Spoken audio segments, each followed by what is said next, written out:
नमस्कार, बहुत स्वागत है आपका। मैं हूं आपके साथ अबू हुरैरा और आप देख रहे हैं news 18 JKLH। News 18 JKLH prime time में आपका बहुत स्वागत है। जम्मू कश्मीर की पूरी पहाड़ी आबादी को अनुसूचित जाति यानी ST का दर्जा मिलने की संभावना है, क्योंकि अब संसद के आगामी मानसून सत्र में, जिसकी आज से ही शुरुआत हुई है, विधेयक को मंजूरी मिलने की भी संभावना है। जहां वाल्मीकियों को अनुसूचित जाति यानी SC का दर्जा मिलेगा, वहीं अन्य पिछड़ा वर्ग यानी OBC के लोग भी पहली बार सरकारी नौकरियों और छात्रवृत्ति में आरक्षण के हकदार होंगे। समझा जाता है कि सरकार ने संसद के दोनों सदनों में 3 विधेयकों को पेश करने और पारित करने की पूरी तैयारी कर ली है, जिसमें पहाड़ियों को ST का दर्जा दिया जाएगा और कुछ समुदायों को SC और OBC श्रेणी में शामिल किया जाएगा। यह प्रस्ताव 17 बैठकों वाले मानसून सत्र में उठाए जाने वाले 32 विधेयकों के एक समूह में से है। अमित शाह ने भी इससे पहले साल 2022 में राजौरी में एक बड़ी रैली की थी और उस रैली में यह ऐलान किया था।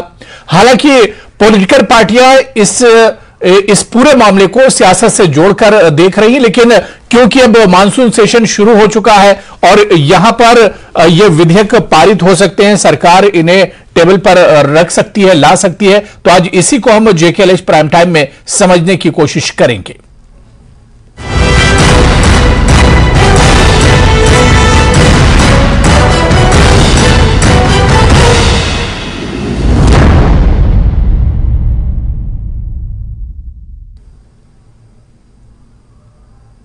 तो एक लंबा इंतजार खत्म हो रहा है, क्योंकि जिसका वादा 1 साल पहले केंद्रीय गृह मंत्री अमित शाह ने किया था कि पहाड़ियों को ST का स्टेटस मिलेगा और इसके अलावा रिजर्वेशन का फायदा होगा, अब क्योंकि मानसून सेशन चल रहा है और कहा जा रहा है कि इसी मानसून सेशन में पहाड़ियों को SC स्टेटस बाकायदा कानून बनाकर एक तरह से दिया जाएगा।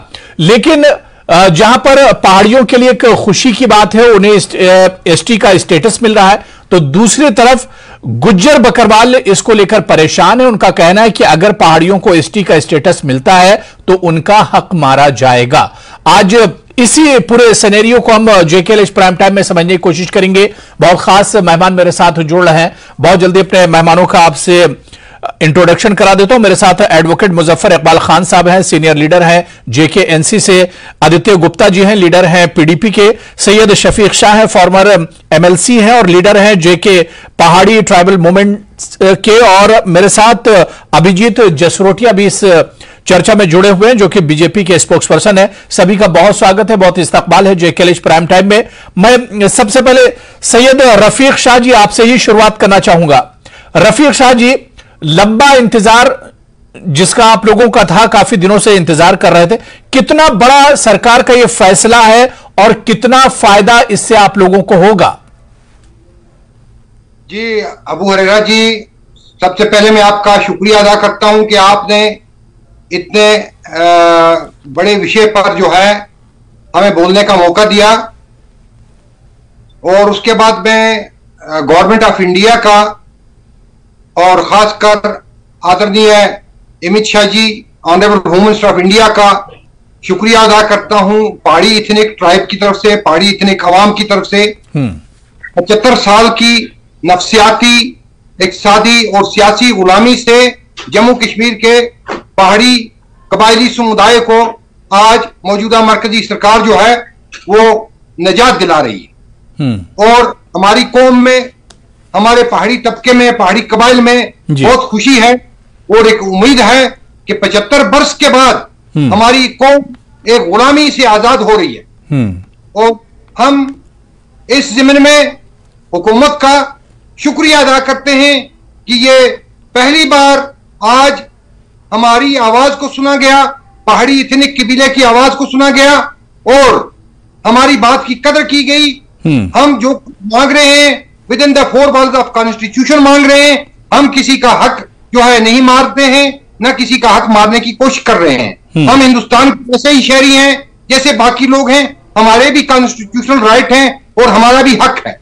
और हम गवर्नमेंट ऑफ इंडिया से इतना कहते हैं, जो हमारा कॉन्स्टिट्यूशनल राइट है, जो हमारा बेसिक राइट है, जो हमारी आइडेंटिटी है, वो बहाल की जाए।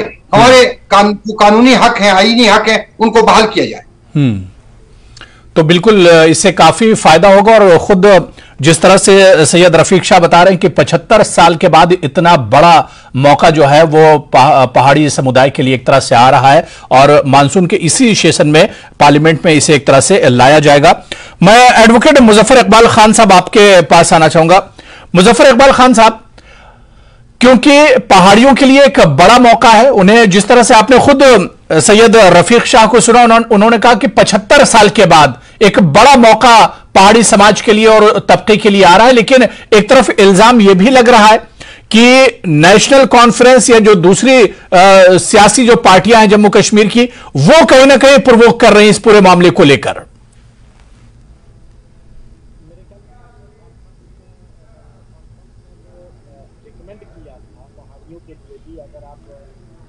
मुजफ्फर इकबाल खान सर, आपका ऑडियो नहीं आ रहा, देखिए शायद म्यूट है। म्यूट तो नहीं है। जी जी जी, ठीक है सर, कंटिन्यू कीजिए, आवाज आ रही है। नेशनल कॉन्फ्रेंस ने कभी भी इसको अपोज नहीं किया, बल्कि रिकमेंड किया है। आपको शायद याद होगा 1988 में नेशनल कॉन्फ्रेंस की सरकार ने रिकमेंड किया था कि पूरे लद्दाख, कारगिल और पुंछ राजौरी पूरे इलाके को शेड्यूल ट्राइब दिया जाए। खैर कुछ सियासी वजूहात की बिना पर 92 में हमारे ही जो भाई हैं गुज्जर और बकरवाल कम्युनिटी, उनको मिल गया और पहाड़ियों को इग्नोर कर दिया गया और उसके बाद कारगिल को भी पहले इग्नोर कर दिया गया। उसके बाद इस गवर्नमेंट ने टेकअप किया। हम सब ने जो पहाड़ी कबीला था, जो एथनिक ग्रुप है, ये एक आप अगर देखेंगे पुंछ राजौरी के इलाके में ये ज्यादा बसते हैं और फिर तरना, उड़ी और कुछ कश्मीर के कुछ जो हिली एरिया है वहां बसते हैं। वो एक डिस्टिंक्ट कल्चर है उनका, डिस्टिंक्ट इथनिसिटी है और डिस्टिंक्ट ट्रेट्स हैं उनके, जो उनको इंटाइटल्ड करते हैं कि they are the tribes. Tribe basically अगर आप इसको बिल्कुल ट्रांसलेट करेंगे तो हो गया जो सबसे पुराने यहाँ बसे हुए लोग हैं उनको ट्राइब्स कहते हैं। तो उस इलाके में सबसे जो पुराने बसे हुए लोग हैं वो यही लोग हैं। अब पहाड़ी उनको इसलिए कहा जाता है कि that is a hilly area, otherwise कोई पहाड़ी की बुनियाद पर या पहाड़ों में रहने की बुनियाद पर शेड्यूल ट्राइब नहीं दिया जा रहा।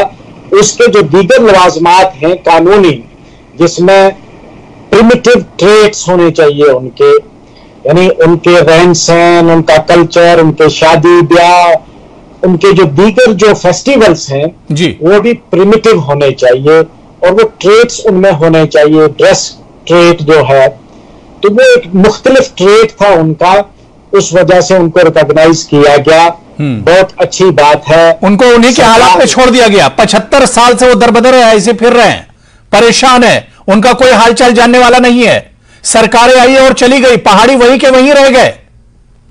बिल्कुल आपने दुरुस्त फरमाया कि हर बार हर गवर्नमेंट में, मिसेस इंदिरा गांधी 75 में शायद या 78 में राजौरी गई, वहां उन्होंने अनाउंस किया था कि मैं जाते ही अगर मुझे यहाँ की सरकार, मैं 82 में 82 या 83 में तो फारूक साहब की सरकार थी। उन्होंने कहा अगर हमें यहाँ की गवर्नमेंट रिकमेंड करेगी तो हम पहाड़ियों को शेड्यूल ट्राइब देंगे।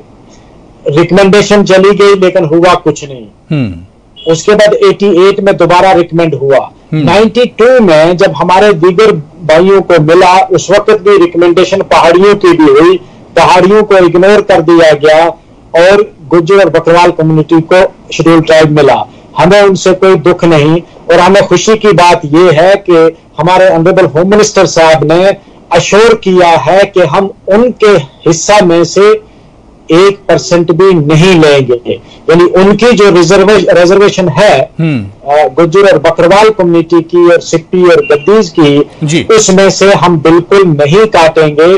जो उनकी रिजर्वेशन है वो वहीं बरकरार रहेगी, पहाड़ियों को हम अलग रिजर्वेशन देंगे। इसके साथ दो दूसरे बिल्स भी हैं। एक में जो शेड्यूल कास्ट ऐड किए जा रहे हैं शेड्यूल कास्ट की कैटेगरी में, और दूसरा है ओबीसी का। ये 3 बिल्स हैं। हमें उम्मीद है कि दोनों हाउसेज में ये पास होंगे। ठीक है, और मैं आदित्य गुप्ता जी, मैं आऊंगा बहुत तफसील में। एडवोकेट मुजफ्फर इकबाल खान साहब ने सारी चीजें बताई, लेकिन जो इल्जाम जम्मू कश्मीर की अपोजिशन पार्टियों पर लग रहा है कि वो दरअसल गुज्जर बकरवाल परेशान है कि पहाड़ियों को एसटी का स्टेटस मिल जाएगा तो उनका हक मारा जाएगा, जो बात यहां पर एडवोकेट मुजफ्फर इकबाल खान जी कह रहे थे, और इसी का फायदा जम्मू कश्मीर की अपोजिशन पार्टियां उठा रही हैं, वो प्रोवोक कर रही है, बहका रही है गुज्जर बकरवाल समाज को कि उनका हक मारा जाएगा।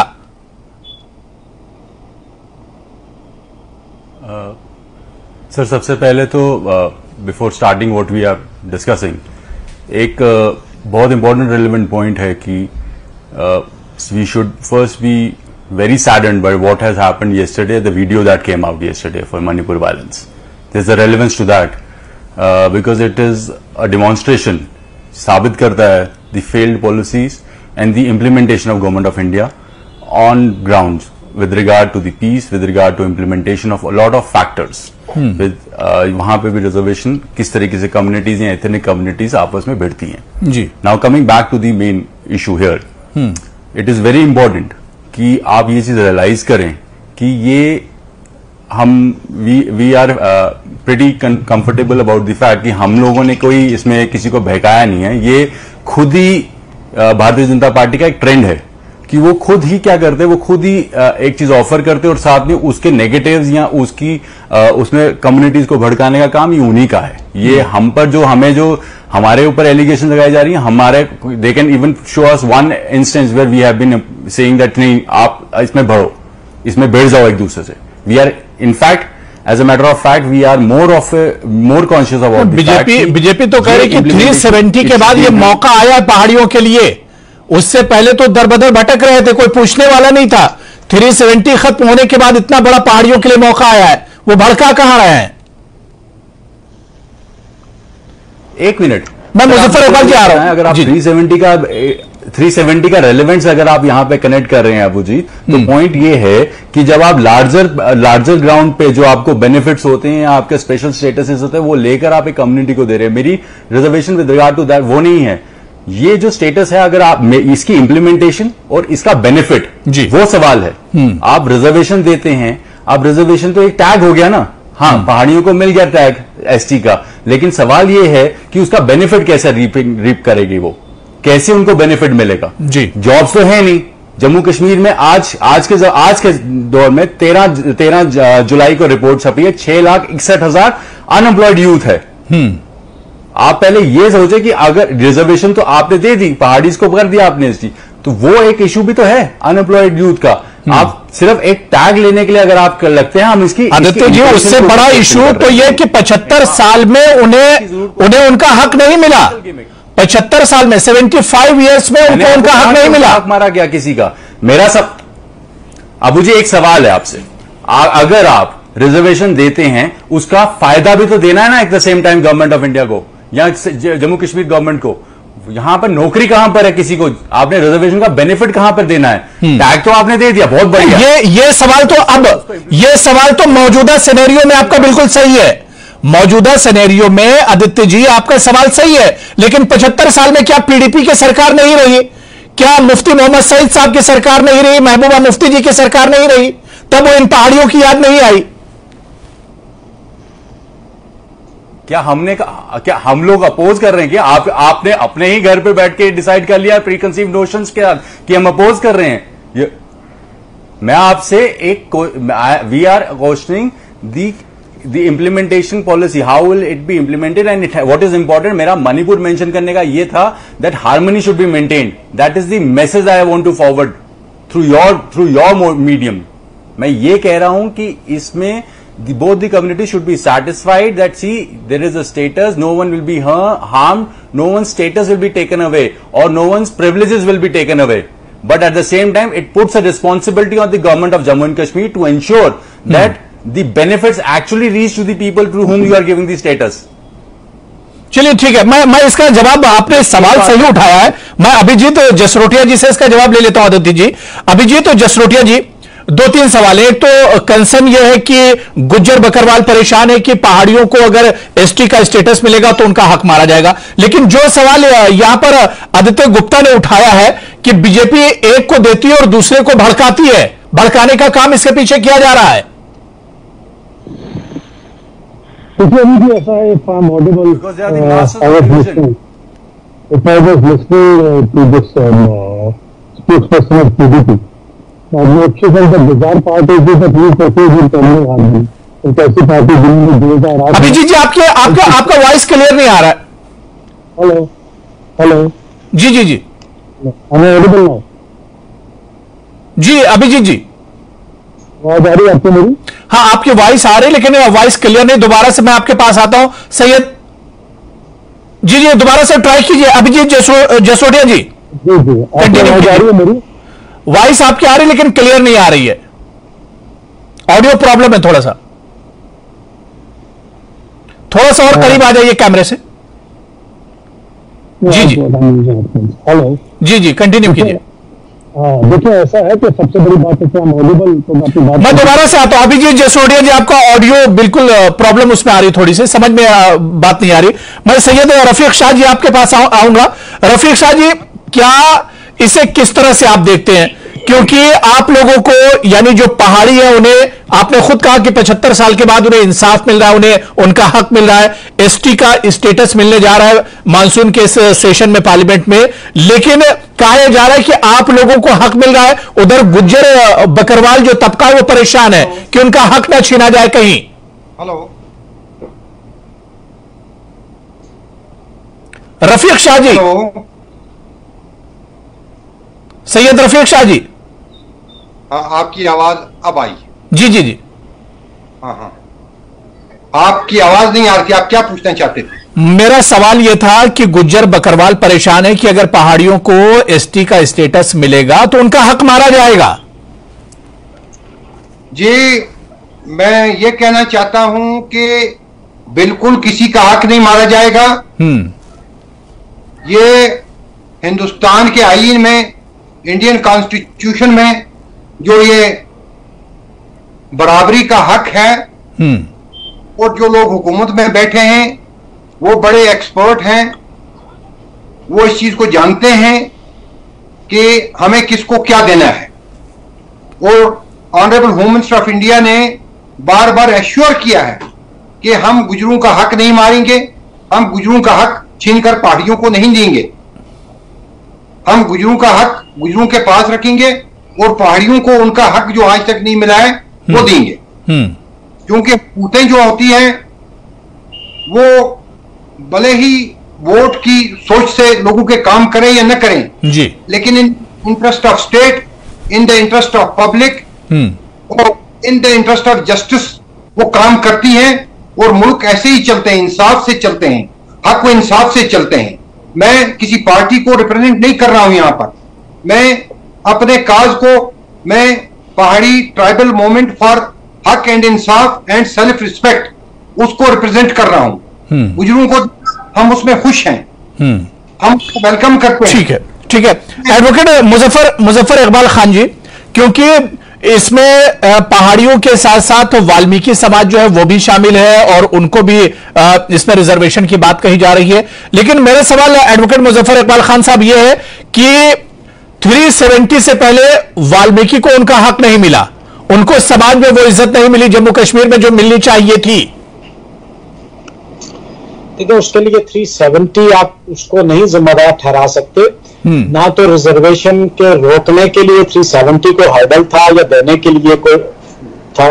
370 कॉन्स्टिट्यूशनल प्रोविजन था with regard to extension of the Indian constitution to the state of Jammu and Kashmir.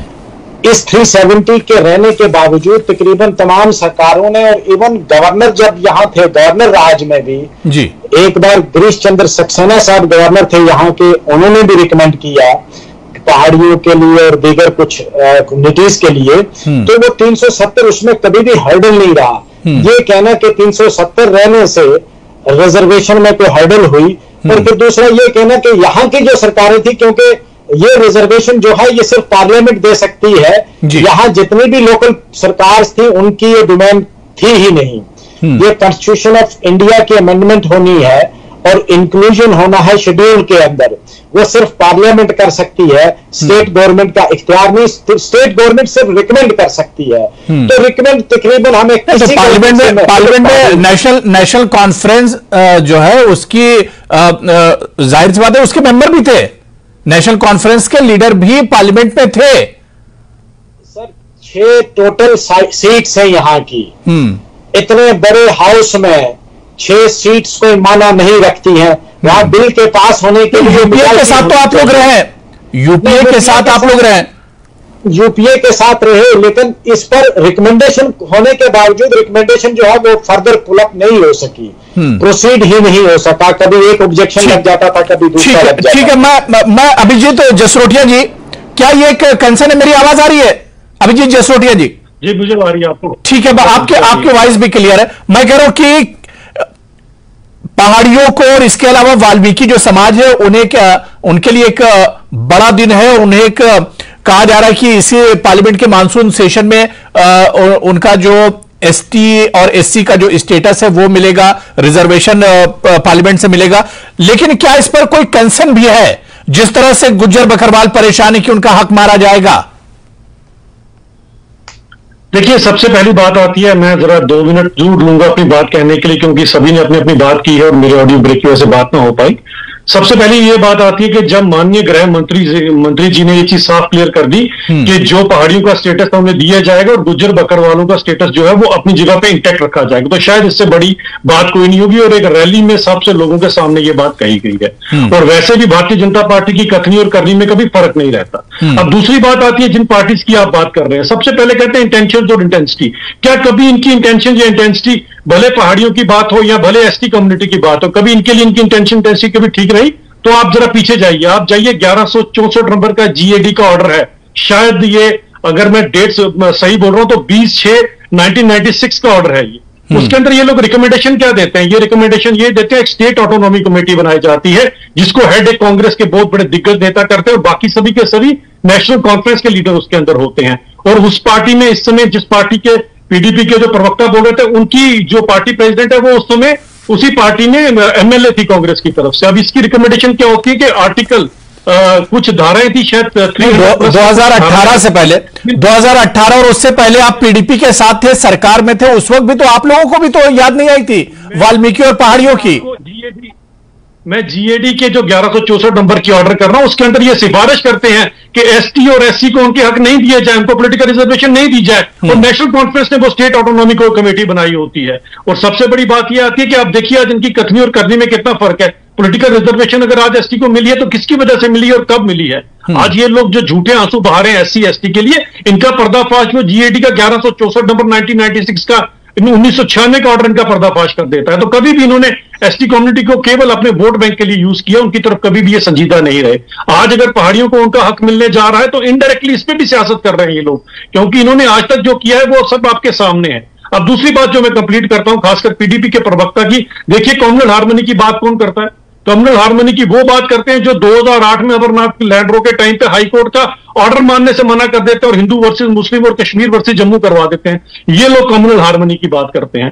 तो इन लोगों से तो कम से कम हम कोई भी तवक्को ना रखें। आदित्य गुप्ता इसका जवाब दीजिए। देखिए बीजेपी पहाड़ियों को और वाल्मीकि को जो उनका हक मिलने वाला, अभी मिला नहीं, जो मिलने वाला है उसका पूरा जो सिरे है, पूरा जो सेहरा वो बीजेपी ले रही है। बीबीसी की आप ही ने रोकी थी ना ब्रॉडकास्ट इंडिया में, आपने ही बैन किया था ना, because it would have unleashed कि आपकी रियलिटी क्या है प्राइम मिनिस्टर की।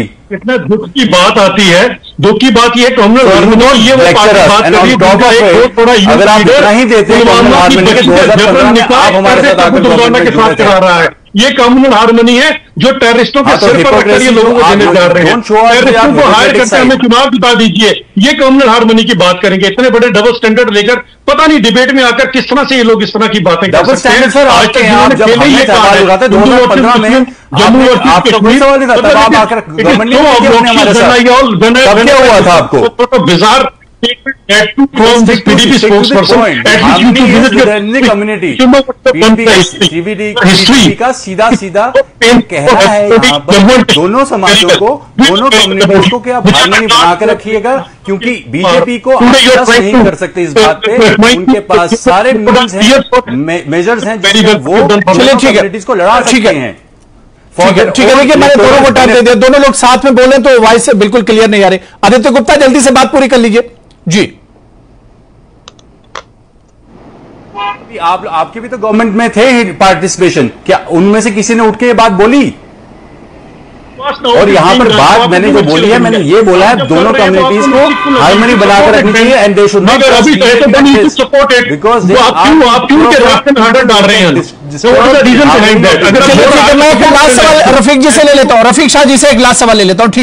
ठीक है, सभी इसका सेहरा लेना चाह रहे हैं, लेकिन 75 साल तक किसी को इनकी याद नहीं आई। ऐसा नहीं कि बीजेपी सरकार में नहीं थी, पीडीपी और एनसी सरकार में नहीं थी, सबको जम्मू कश्मीर में सरकार बनाने का मौका मिला और सब सरकार में रहे, लेकिन पहाड़ी, वाल्मीकि, गुज्जर, बकरवाल किसी को इनकी याद उस वक्त नहीं आई थी। मैं सैयद रफीक शाह जी, क्योंकि यहां पर बड़ा वाजिब सवाल किसी पैनलिस्ट ने उठाया था कि SC ST का दर्जा मिल जाएगा आपको, आपका हक मिल जाएगा, लेकिन उसके बाद क्या उसके जो बेनिफिट्स हैं, जो फायदे हैं, क्या वो भी मिलेंगे?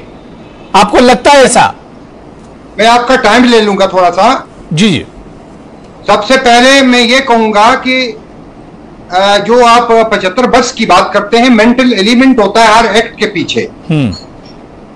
माजी में मेंटल एलिमेंट क्या रहा है, किस तरह डाइवर्ट किया गया पहाड़ियों को, वो एक अलग मसला है। लेकिन हम इस चीज को इग्नोर नहीं कर सकते हैं कि मौजूदा सरकार ने एक स्ट्रांग इनिशिएटिव लिया है और एक मुख्ताना इनिशिएटिव लिया है।